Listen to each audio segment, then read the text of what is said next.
Class, my name is Vajiha and I'm lecturer at Time Institute Multan. In this semester I am going to teach you the subject social entrepreneurship, and in the very first lecture we will start with the concept of social entrepreneurship. So for the first question is, what is social entrepreneurship?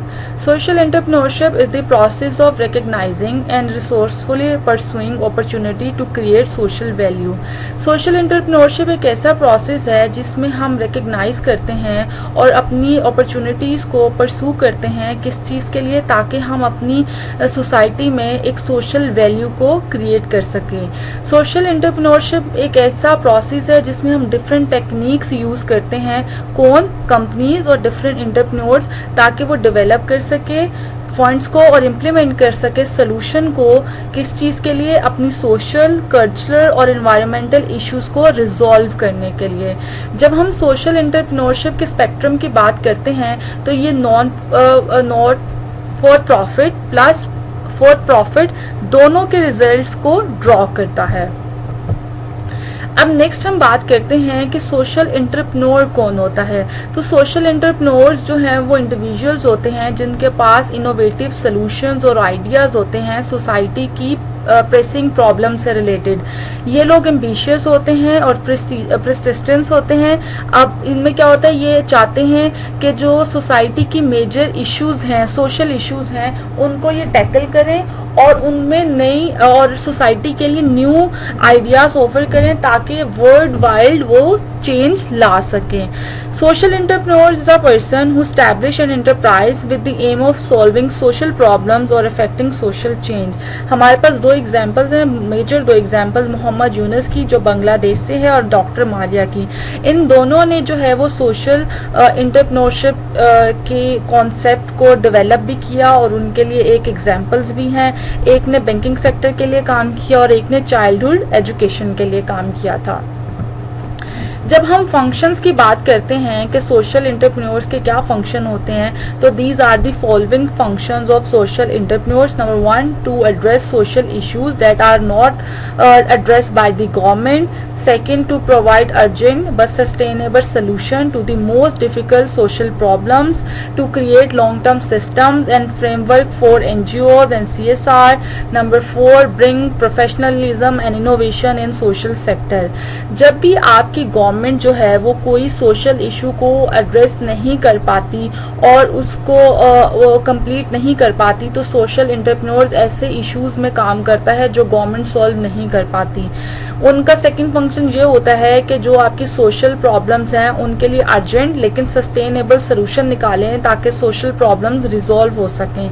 Third, ये इस तरह के frameworks और system बनाते हैं जो long term हो और एनजीओस को उसमें हेल्प करें।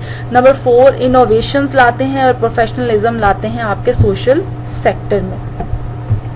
अब हम इनके बिजनेस मॉडल की बात करते हैं, तो जो सोशल एंटरप्रेन्योर्स होते हैं या सोशल एंटरप्रेन्योरशिप की जब हम बात करते हैं तो इस तरह के बिजनेस का जो बिजनेस मॉडल होता है वो ये होता है कि एड्रेस करना किसी भी इशू को। नंबर 2, ट्रांसफॉर्म करना अपने सेक्टर्स को, उन सोसाइटीज़ में या सेक्टर में लॉन्ग लास्टिंग चेंज क्रिएट करना और ऐसे प्रॉब्लम सॉल्व करना जो गवर्नमेंट जो है वो एड्रेस नहीं कर पाती sufficiently.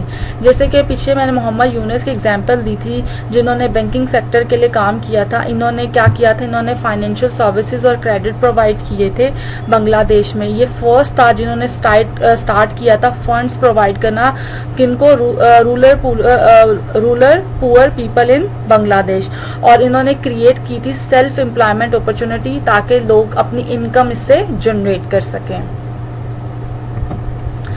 Next, there are certain advantages of social enterprises. Number 1, since social enterprises do not work typically the way corporate setups or private firms work, they offer flexible working environment which is as per the liking of many people group.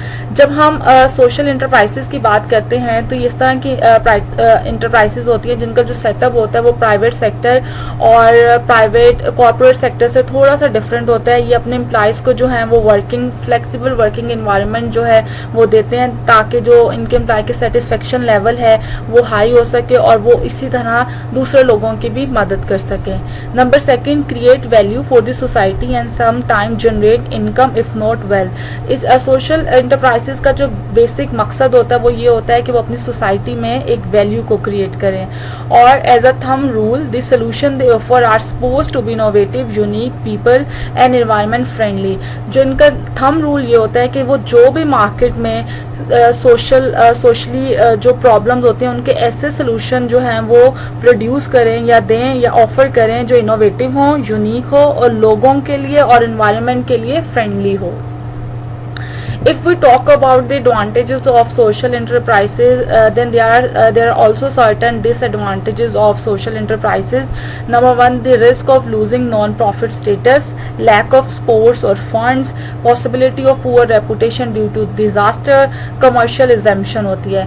जब हम disadvantages की बात करते हैं तो उसमें ये होता है कि बहुत सारे लोगों को, गवर्नमेंट को या ऑर्गेनाइजेशंस को लग रहा होता है कि जो सोशल इंटरप्राइजेज हैं वो जो है वो नॉन प्रॉफिट का स्टेटस ऐसे ही उन्होंने लगाया हुआ है, बल्कि वो भी जो है पीछे प्रॉफिट के लिए काम करते हैं, लेकिन ऐसा नहीं है। ये अलग बात है कि जब भी आप चाहे प्रॉफिट ऑर्गेनाइजेशन खोलें या नॉन फॉर प्रॉफिट ऑर्गेनाइजेशन खोलें तो दोनों को फंडिंग की तो ज़रूरत होती है। जाहिर बात है कोई भी कंपनी विदाउट फंड्स नहीं चल सकती, लेकिन अब ये डिपेंड करता है कि किसी भी कंपनी का जो एंड रिजल्ट है या वो क्या रिजल्ट मार्केट में देना चाहती है। वो प्रोडक्ट एंड सर्विसेज को सेल करके प्रॉफिट जनरेट करना चाहती है या सोसाइटी में कोई चेंज लाना चाहती है। तो ये एक उसका डिसएडवांटेज है कि उनके पास रिस्क होता है ये लूज करने के कि उनका जो स्टेटस है वो नॉन प्रॉफिट नहीं है।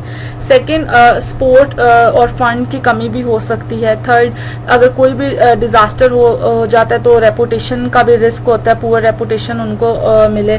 और फोर्थ, कमर्शियल अजम्पशन इनकी होती है।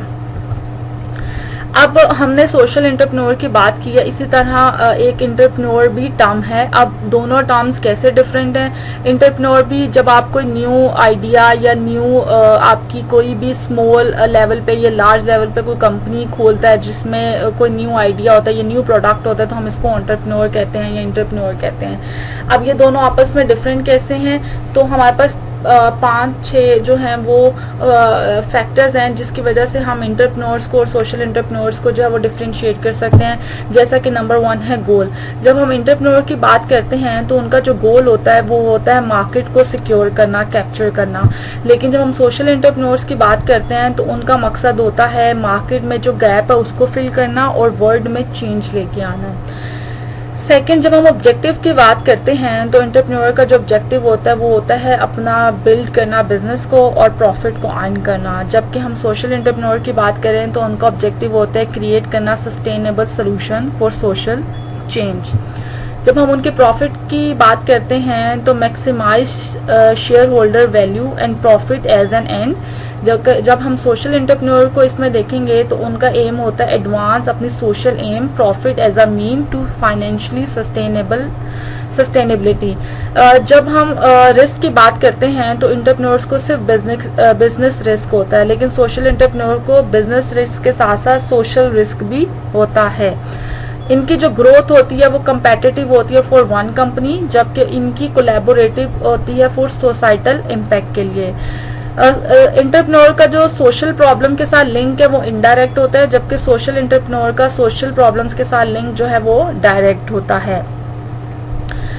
जब हम इनके बेनिफिट की बात करते हैं तो इनका बेनिफिट या कैपिटल होता है वो बेनिफिट फ्रॉम रोबस्ट फाइनेंशियल और मैनेजरियल सर्विसेज होता है, जबकि सोशल एंटरप्रेन्योर का कंटेंट होता है with unpredictable and fragmented financing. तो ये कुछ पॉइंट्स हैं जिनके थ्रू हम एंटरप्रेन्योर्स को और सोशल एंटरप्रेन्योर्स को डिफरेंशिएट कर सकते हैं। इसी तरह कुछ क्रिटिक्स हैं सोशल एंटरप्रेन्योरशिप है, वो क्या। Number 1, not properly defined, so almost any form of human achievement can be labelled as social entrepreneurship. जैसे कि हमने वर्ड सोशल एंटरप्रेन्योरशिप पढ़ रहे हैं तो ये एक ऐसी टर्म है जो बहुत वेल डिफाइंड नहीं है। तो इसमें क्या होता है कि इसको डिफाइन प्रॉपरली क्योंकि नहीं किया हुआ, तो जो हम कोई भी ह्यूमन अचीवमेंट देखते हैं, any form of human achievement, तो हम उसे कहते हैं कि ये सोशल एंटरप्रेन्योरशिप में आ जाता है, जबकि ऐसा नहीं है। जब हम सोसाइटी की इम्पैक्ट की बात करेंगे कि इससे करने से सोसाइटी में ये चेंज आया है तो हम उसको सोशल एंटरप्रेन्योरशिप को कॉन्सेप्ट के अंदर लेके आएंगे। Hidden agendas behind social entrepreneurship are difficult to find out.